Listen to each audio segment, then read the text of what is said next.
Alright, welcome back to Hard Mode SnowRunner, everyone. We're gonna go do this drilling spare parts delivery, which again is basically the same path we just did for the last episode, but, well, not the same path. It's the same pickup location down that, really muddy path where that big giant trailer was. And then we have to take it to the factory, which is where we just came from with this truck, so I kind of drove half the way back without starting the recording just because I was just driving, but I need to start doing some tasks on this map too, I think, but I'm kind of just knocking out contracts because they pay out more money and they also help advance the region a little better because sometimes the contracts open up better things that you need, which tasks also do the same thing, but I don't know, sometimes tasks are just like meaningless tasks and you don't make a lot of money from them. But like there are things, man, keep damaging my engine. Fucking ice, dude. I don't remember what I was saying now. Oh yeah, tasks. I don't know, it's just weird how the tasks and contracts work. I kind of wish they were all just the same, but I don't like that there's like two separate things. It's slightly annoying.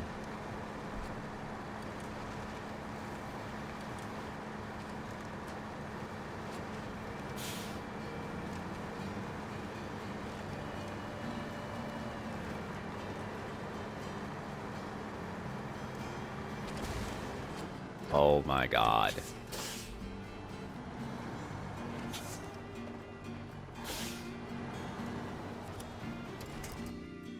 I think I have a tire.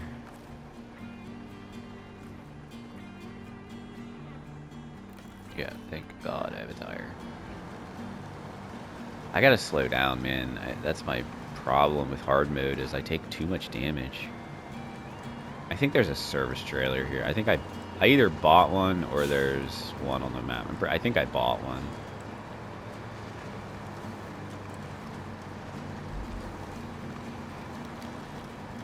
This tag, I should have no issue with this.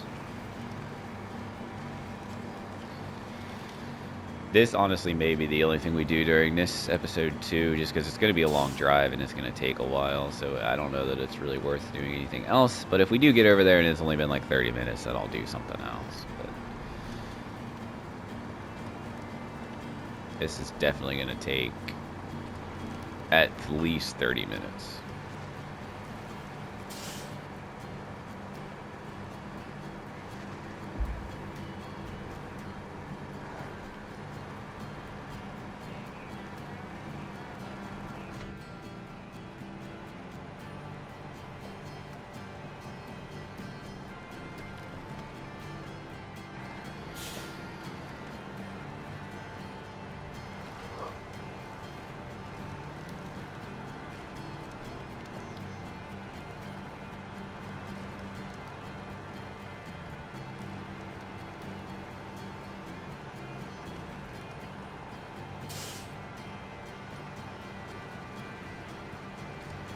Kind of crazy how slow it's going through here.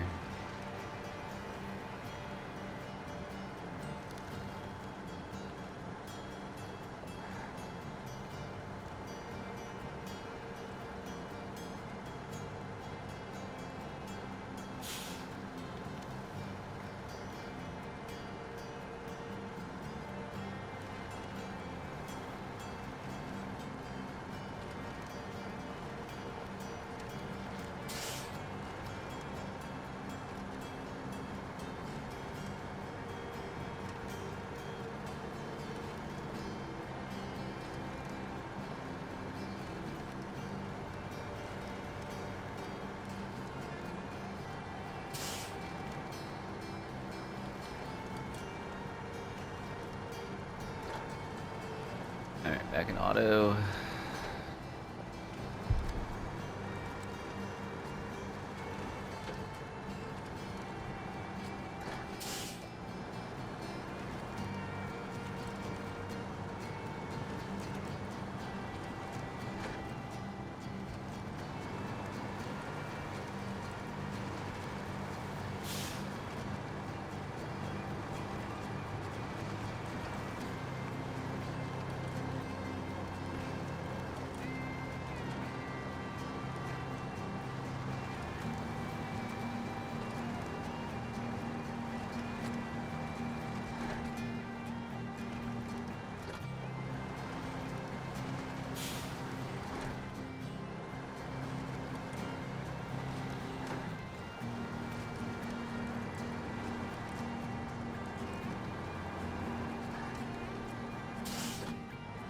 I got to fly a D&B PA yesterday, which was new for me. I've never flown a D&B.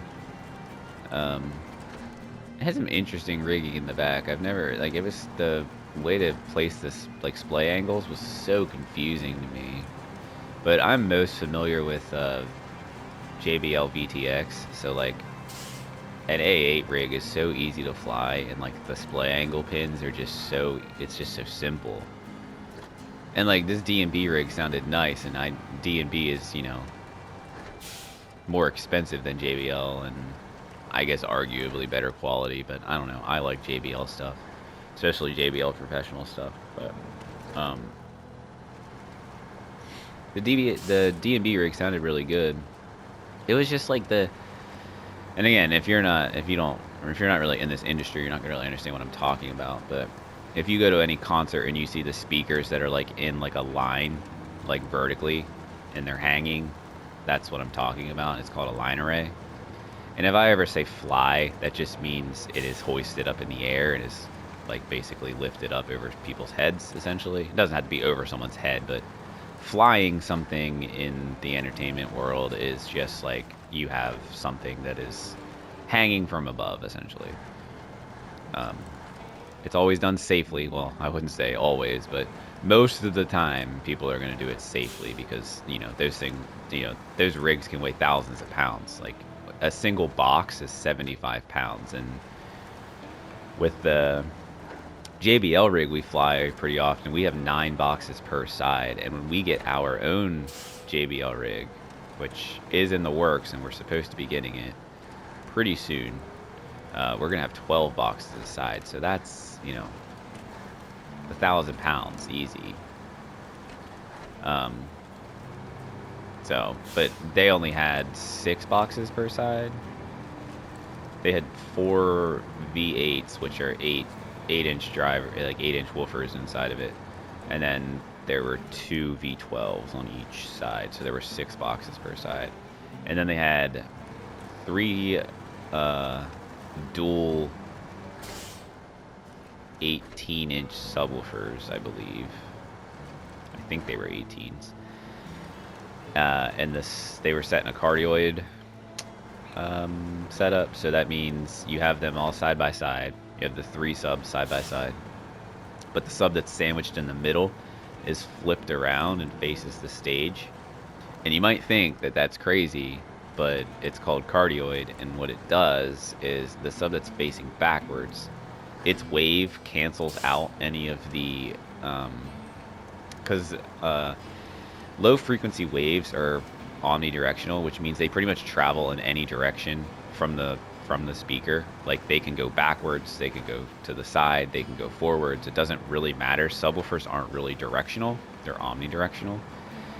And you can also increase like the resonance by like putting a subwoofer in a corner and stuff like that. Like there's lots of things you can do with subs to make them sound like boomier and stuff. But alright, we got, so when it's in cardioid, the one that's in the center, it's aiming backwards, so it's still outputting the same signal, but it's basically canceling out the waves that are traveling on stage, so it reduces the overall low end frequencies that are on stage. It's pretty incredible how it works. Like it like when you're out in the audience, like in the house, like it is, the bass is like punching you in the chest, but when you're backstage you can't feel it at all. It's completely non-existent. It's pretty wild. But it was a really good system. It was neat to learn a new line array, because I mean I've hung QSC line arrays, I've hung L-acoustic line arrays, I've hung JBL line arrays, I think that's it. I've never done D&B until yesterday.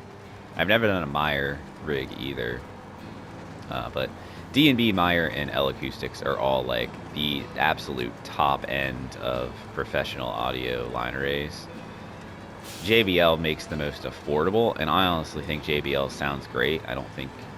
I mean, there is definitely a difference. L-acoustics have by far the best sounding setup, in my opinion. There's just something about L-acoustics that it's just incredible. But all right, I gotta be careful here again. I really don't want to flip. I should be all right as long as I just go slow.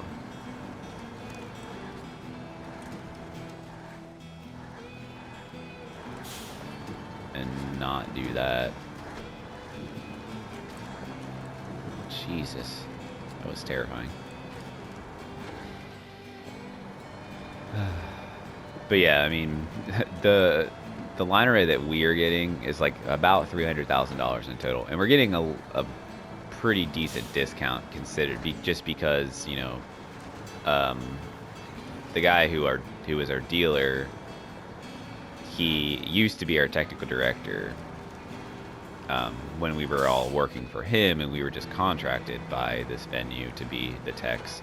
But when the venue hired a couple of us on full time, he was no longer the technical director because we don't need him to be there as often because we're there all the time.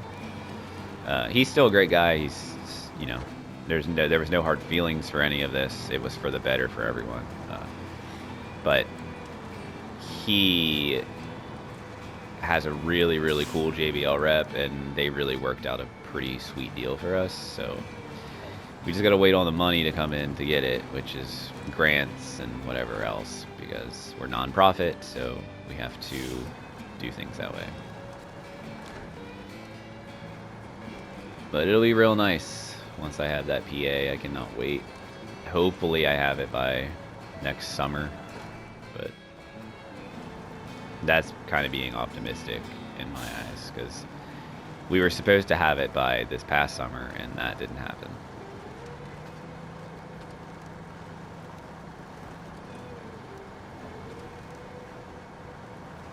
But I don't know. He seems to think it's happening either way, whether we get the grant money or not, but I guess we'll see.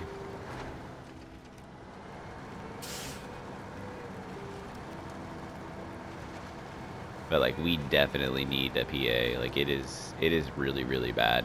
The PA that we have is just not sufficient for the room, especially if you have, you know, 1,200 people in there. I mean, all those bodies just soak up all that sound, and it just doesn't work.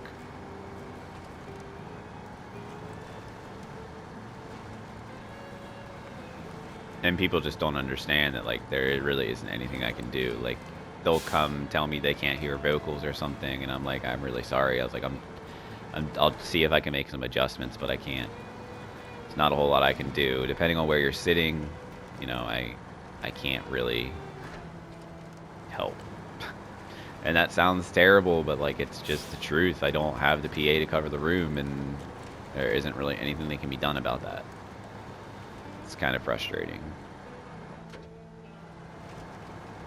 We do often rent PAs, so it's not like we force bands to do this. But I mean, typically though, the act has to cover that cost, because, you know, we're just the venue essentially. We're not like we don't have all kinds of gear that we can just let you use, like, which that is what will happen when we have the PA. Like, of course, we're not going to charge people extra to use our PA, but at least we will have a professional level PA that is flown and tuned for the room, which our PA is tuned for our room, but this one will be flown. It'll always be in the same position. Our PA tends to get moved around a lot, and it's just, you know, it's never consistent.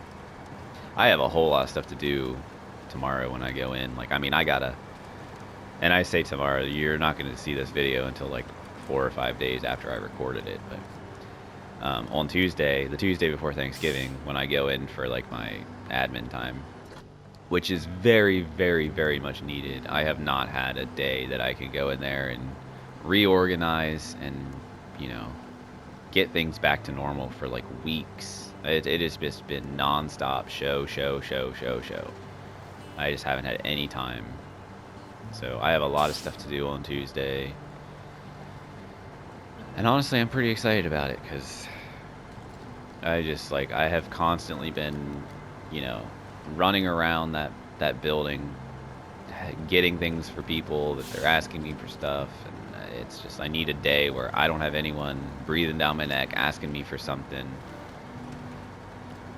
It'll be nice. And then after that, I'm off until the Monday after Thanksgiving, so. And I believe even that's just like a admin day, so be good. We obviously have some, more busy weekends coming up. We have a lot of holiday shows. We have like Nutcracker and all that stuff. So there's lots of things coming up. It's not, my busy time is not over.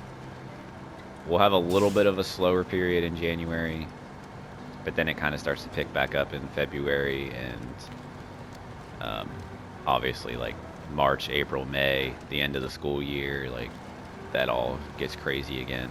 And then June we'll have that big pageant production, so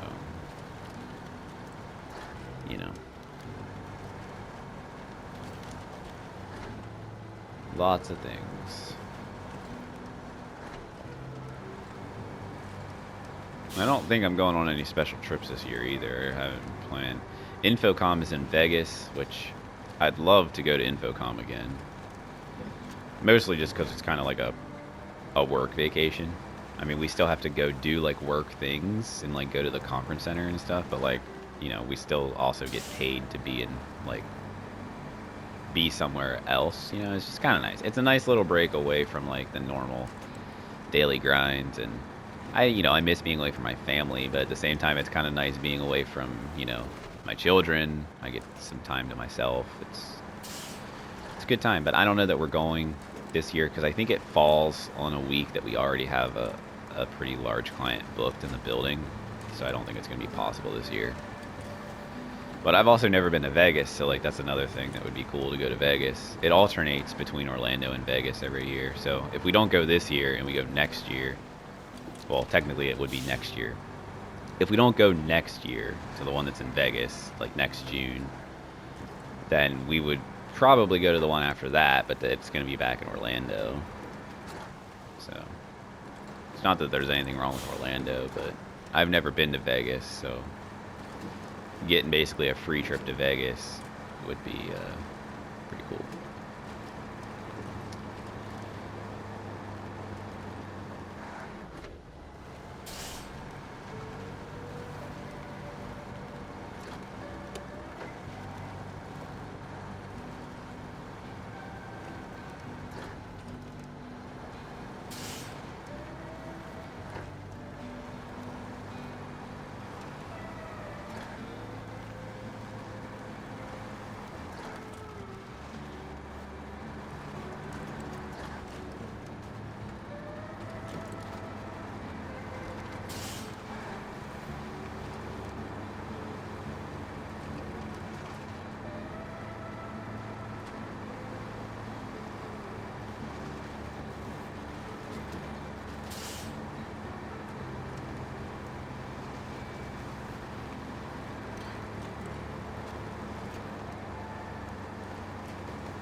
I know I have a... Yeah, I do have a service trailer. And it is over at the factory. Hell yeah. So I can repair this whenever I get over there. I thought I did. I'm pretty sure I bought that too. But that's fine. I'm sure I know there's service trailers on these maps, but I needed one at the time, so I just bought it.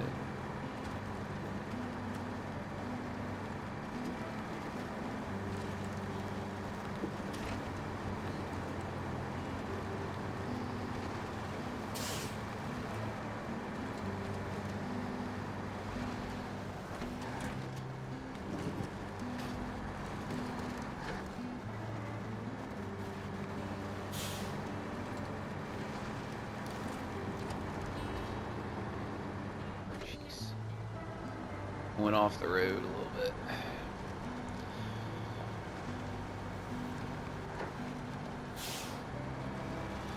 Oh man, I'm tired. I'm kind of fighting to stay awake here, I'm being honest. This may just be a short episode. So I'm fighting it. Not that I'm gonna go to sleep or anything, but like it's playing this game is just kind of making me sleepy.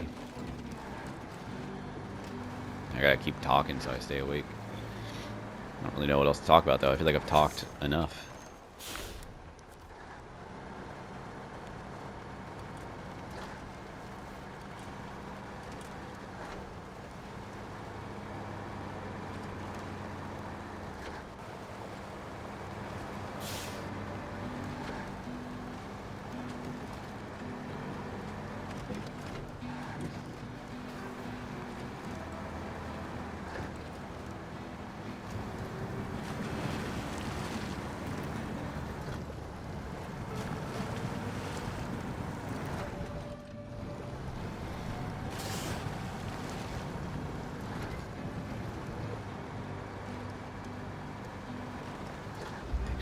Drink some coffee. Am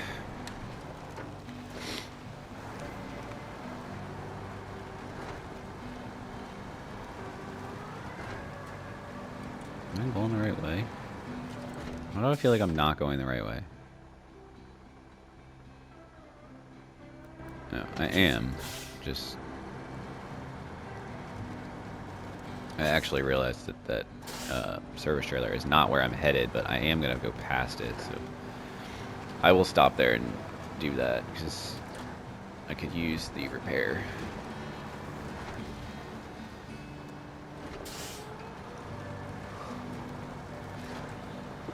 I'm sorry I keep yawning, I can't help it. A combination of talking a lot and like just being sleepy is really killing me.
There we go. Fully repaired. Mechanically, at least.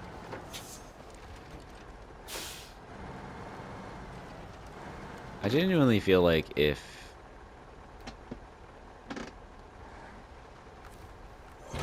your truck is fully repaired and you go to the garage, I think you should be able to repair cosmetic damage for free. Because, like, it doesn't matter if your truck is cosmetically damaged. Like, it just looks bad. So, like, why can't you just repair the cosmetic damage for free if your truck is fully repaired as it is? Don't understand that, but...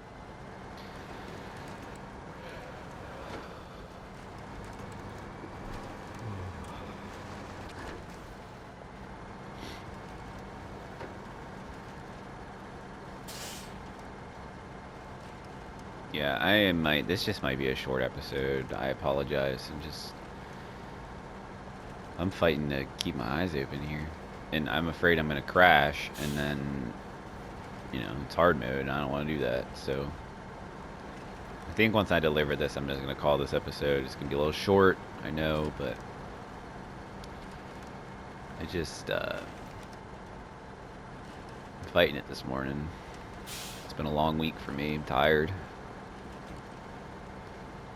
I either got to get up and do something else, or, I don't know, take a little nap, a little morning time nap.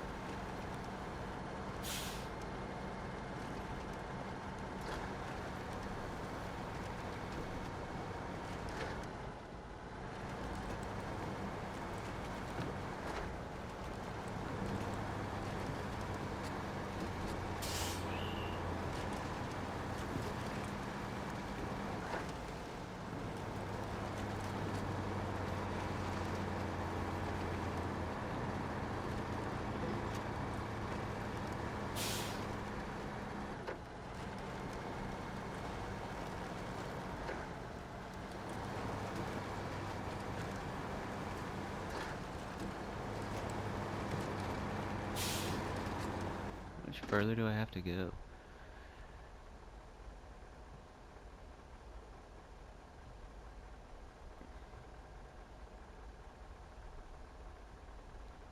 Sorry, it was... Ugh. I should have went the other way. Why did I go this way? I went the wrong way. I should have went this way. Wow. Well, it's too late now. I thought it was... I went to the... I thought it was the other... Because this is a factory too, right? Yeah, I thought it was that factory. I didn't realize it was... this one. That's my mistake. I should have went the other direction. I went the complete wrong direction. We drove all the way around the map when we didn't need to.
Vehicles.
Man, this is slow.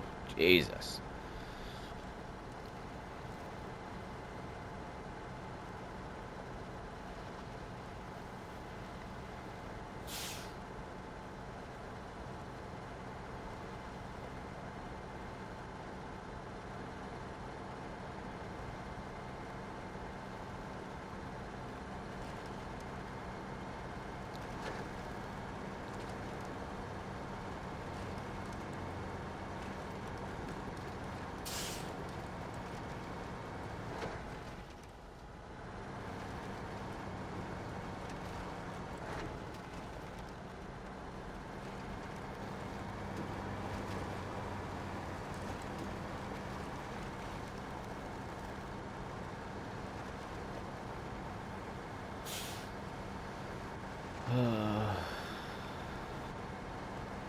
The hell? Why am I spinning? I'm going downhill.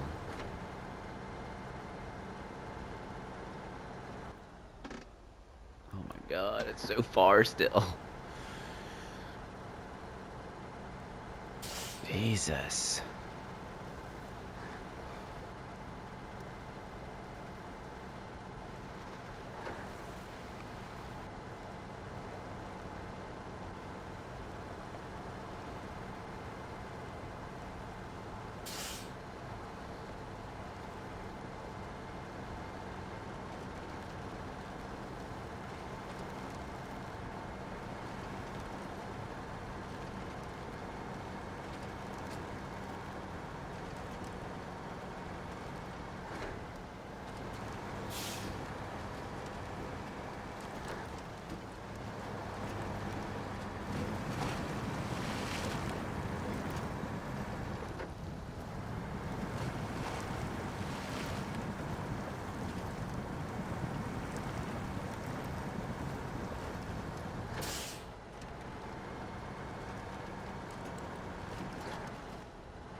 God, man, it's... Oh, I forgot about this way. This way sucks, dude. I should have never gone this way. So much snow.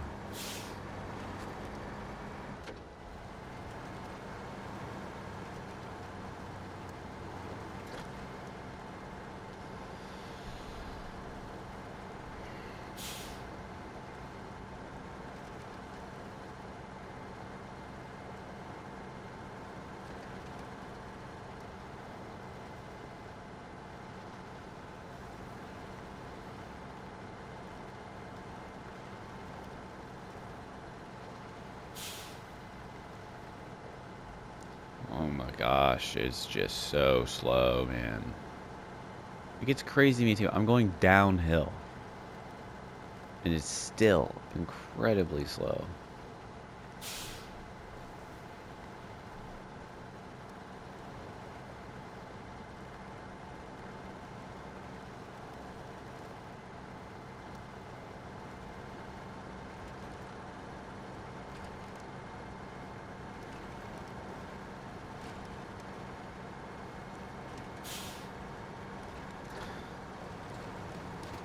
Almost there, finally.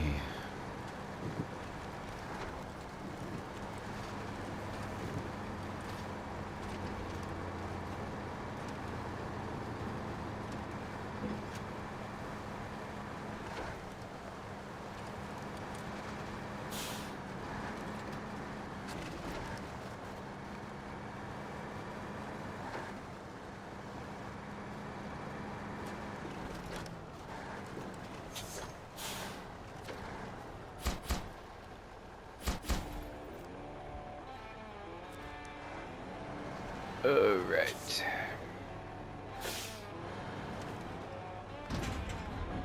That's where I get the large pipe, but I don't have a trailer for it. I don't think there's anyone, I don't think there's one nearby. I should really do that stonefall thing. Yeah. But I am going to end this episode here. Like I said, I'm tired. I'm not... I kind of spent all my energy doing the first episode, and I don't feel like talking, to be honest. I'm falling asleep playing the game, basically. I gotta stop.